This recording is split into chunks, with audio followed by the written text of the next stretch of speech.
இது ரொம்ப health benefit. ஆக்சுவலாக டயபெட்டிக் பேஷண்ட்லாம் கிழங்கு வகைகள்லாம் சாப்பிடக்கூடாதுன்னு சொல்லுவாங்க. ஆனால் இது வந்துட்டு டயபெட்டிஸ் கண்ட்ரோல் பண்ணும். ஸோ இது டயபெட்டிஸ் பேஷண்ட் தாராளமாக எடுத்துக்கலாம்.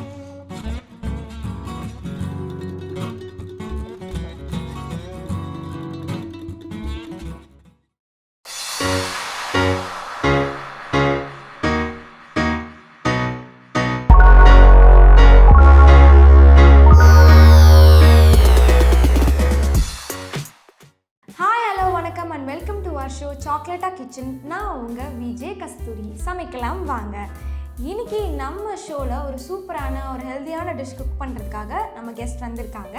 அவங்க கிட்டயும் பேசலாம், அவங்க என்ன எப்படி குக் பண்றாங்கன்னு பார்க்கலாம் வாங்க. ஹாய்மா, சொல்லுங்க உங்க பேரு? என் பேர் ஸ்ரீதேவி. ஓகே, என்ன பண்ணிட்டு இருக்கீங்க? நான் ஹவுஸ் ஒய்ஃப் தான். எனக்கு ஒரு பையன் இருக்கா, 1 இயர்ஸ் ஆச்சு. எல்கேஜி போயிட்டு இருக்கான். Okay, super. ஓகே, இன்னைக்கு என்ன சமைக்க போறீங்க? இன்னைக்கு ஒரு ஹெல்தியான சேனக்கிழங்கு வறுவல் செய்ய போறோம். சேனக்கிழங்கு வறுவல். ஓகே ஓகே, வித்தியாசமா இருக்கும்னு நினைக்கிறேன். சமைக்கலாமா? கண்டிப்பா. ஓகே,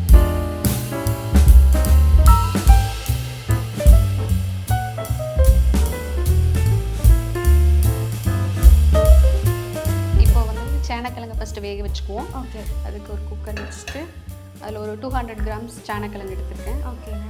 அதை போட்டு கொஞ்சம் தண்ணி அது மூழ்கிற அளவுக்கு தண்ணி ஊற்றிக்கணும். இதில் கொஞ்சம் மஞ்சத்தூள், 1 ஸ்பூன் மிளகாத்தூள், நம்மளுக்கு வேணுங்கிற அளவுக்கு உப்பு. இப்போ கேஸ் பற்ற வச்சுக்குவோம். ஓகே,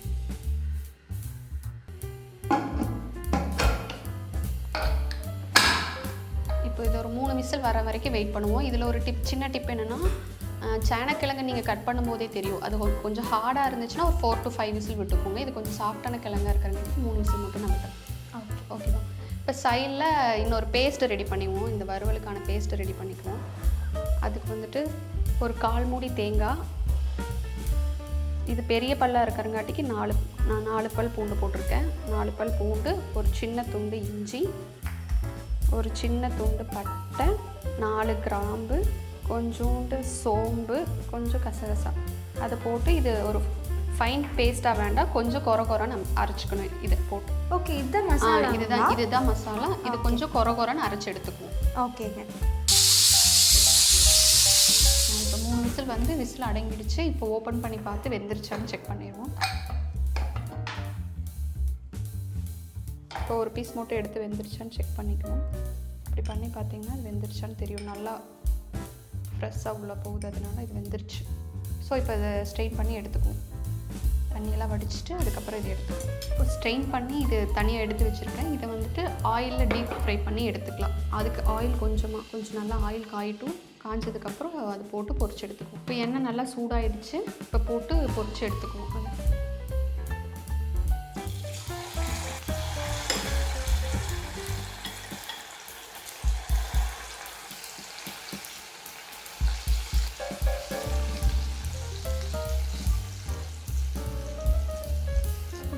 மசாலா அதெல்லாம் எதுவுமே போட வேண்டாம், நம்ம நார்மலாகவே இல்லை ஃப்ரை பண்ணி எடுத்துகிட்டு மறுபடியும் மசாலா போட்டு இன்னும் சாட்டி பண்ணுவோம்.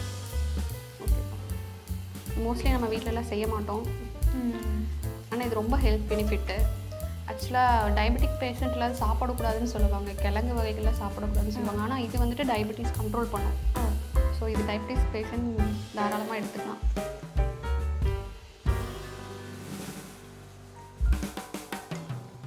இந்த ஸ்டேஜில் எண்ணெயிலேருந்து எடுத்துக்கணும்.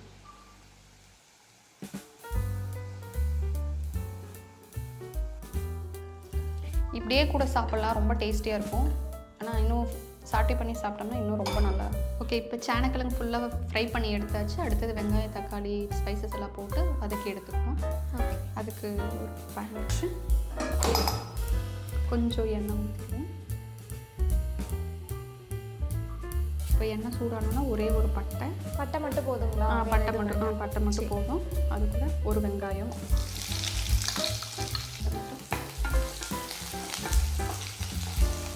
நல்லா வதங்கணுங்களா? நல்லா வதங்கணும், நல்லா கோல்டன் ப்ரௌன் ஆகிற வரைக்கும் வரும். இப்போ காரம் ஜாஸ்தியாக சாப்பிடுவீங்க அப்படின்னா இந்த ஸ்டேஜில் ஒரு பச்சை மிளகா போட்டுக்கலாம். காரம் கம்மியாக சேர்த்துறங்காட்டிக்கு பச்சை மிளகா போடலாம். கொஞ்சம் கருவேப்பிலை, இப்போ வெங்காயம் நல்லா கோல்டன் ப்ரௌன் ஆகிடுச்சு. இப்போ ஒரு மீடியம் சைஸ் தக்காளி போட்டுக்கணும். வெங்காயம் நல்லா கோல்டன் ப்ரௌன் ஆனதுக்கப்புறம் நம்ம தக்காளி ஆட் பண்ணணும் இல்லையா?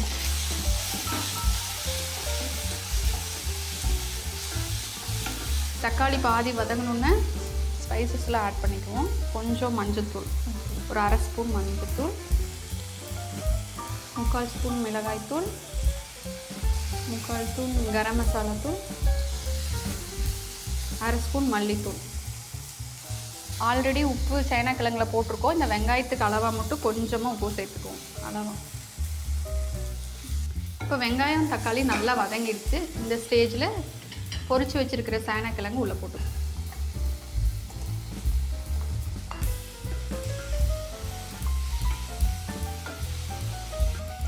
சிக்கன்னு சொல்லி ஏமாத்துவாங்களே அந்த சேனக்கிழங்கு தானே இது? அதே சேனக்கிழங்கு தானே. ஆனால் சிக்கனோட டேஸ்ட்டாக இருக்கும் போலயே. டேஸ்ட் பண்ணி பார்த்துட்டு சொல்லுங்கள். ஸ்மெல்லே ரொம்ப சூப்பராக இருக்குது ஸ்பைஸ் எல்லாம் போட்டோன்னே. ஸோ இப்போ வந்துட்டு அரைச்சி வச்சுருக்கிற தேங்காய் பேஸ்ட். தேங்காய் மட்டும் போட்டு அதை அரைச்சி தேங்காய், ஒரு பட்டை, கொஞ்சம் சோம்பு, கொஞ்சம் கசகசா. ஓகே. இதெல்லாம் இஞ்சி பூண்டு கிரைண்ட் பண்ணி இஞ்சி பூண்டு எல்லாம் போட்டு கிரைண்ட் பண்ணியிருக்கேன். அதை இதுக்குள்ளே ஆட் பண்ணிக்கிறேன்.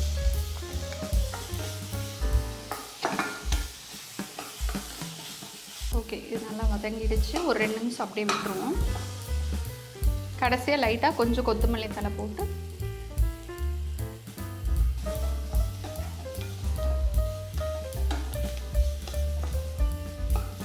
அவ்வளோதான், முடிஞ்சு. டிஷ் முடிஞ்சு. ஃப்ளேம் ஆஃப் பண்ணிக்கலாம்.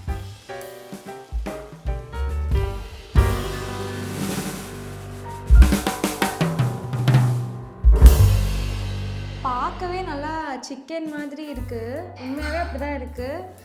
ரொம்ப நல்லாயிருக்கும் போல். டேஸ்ட் பண்ணி பாருங்க எப்படி இருக்குன்ட்டு. உண்மையாகவே சிக்கன் மாதிரியே இருக்குது. ரொம்ப டேஸ்டியாக இருக்குது. சிக்கன் நம்ம ஃப்ரை பண்ணால் என்ன டேஸ்ட் இருக்குமோ அந்த டேஸ்ட் அப்படியே இருக்குது. கண்டிப்பாக நீங்கள் எல்லோரும் வீட்டில் ட்ரை பண்ணி பாருங்கள். குழந்தைங்களுக்குலாம் ரொம்ப பிடிக்கும். வெஜிடேரியனாக இருக்கவங்களுக்கு இது வந்து நல்லாவே ரொம்பவே பிடிக்கும். ஸோ ட்ரை பண்ணி பாருங்கள் கண்டிப்பாக. இப்படி ஒரு சூப்பரான சேனக்கிழங்கு ஃப்ரை செஞ்சு கொடுத்த நம்ம ஸ்ரீதேவி மேடம்க்கு எலிவேடோ சாஃப்ட்வேர் பிரைவேட் லிமிடெட் வழங்கும் ஒரு கிஃப்ட் ஹேம்பர். நவநீதன் சார் வாங்க.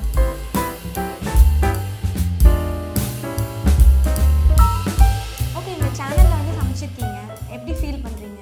ரொம்ப ஹாப்பியாக இருக்குது. எல்லாருமே ஃப்ரெண்ட்லியாக இருக்காங்க. ஸோ இந்த ஆப்பர்ச்சுனிட்டி கொடுத்த சாக்லேட்டா கிச்சனுக்கு ரொம்ப thanks. Okay, thank you madam. Thank you. நீங்களும் இந்த மாதிரி சூப்பரான டிஷ் வந்து சமைக்கணும், எக்ஸைட்டிங்கான ப்ரைஸஸ் வின் பண்ணணும் அப்படின்னு நினச்சிங்கன்னா கீழே டிஸ்கிரிப்ஷனில் லிங்க் இருக்குது. கிளிக் பண்ணி உடனே ரெஜிஸ்டர் பண்ணுங்கள். எங்கள் சேனலில் வந்து எங்கள் கூட சேர்ந்து குக் பண்ணுங்கள். ஷைனிங் ஆஃப் ஃப்ரம் சாக்லேட்டா கிச்சன்னா உங்கள் விஜே கஸ்தூரி.